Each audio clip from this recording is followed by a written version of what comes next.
இயக்குனர் மிஷ்கினுடைய தயாரிப்புல வெளிவந்திருக்கிற படம் தான் ஓநாயும் ஆட்டுக்குட்டியும். இந்த படம் ரொம்ப நல்லா இருக்கு அப்படின்னு மீடியா பீப்புள் மட்டும் இல்லாம நிறைய பேர் பாராட்டிட்டு வந்திருந்தாலும், இதே நேரத்துல வெளியான ராஜா ராணி படத்துல தான் பயங்கரமான கூட்டம் அலமோதுது.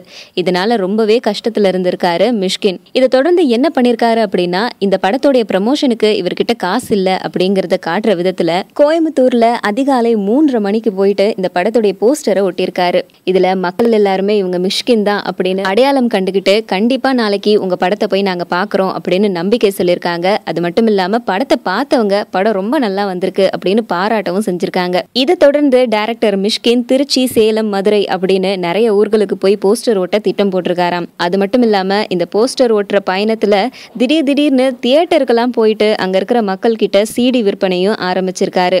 அதுல இருந்து நன்கொடையும் வசூலிச்சு அந்த பணத்தை சென்னையில இருக்கிற வசந்தம் மனநல வளர்ச்சி குன்றின பசங்களுக்கு செலவிட போறாராம். இந்த படத்துடைய ப்ரமோஷனுக்கு மிஷ்கின் புது விதமான ப்ரமோஷனை கையாண்டிருக்காரு.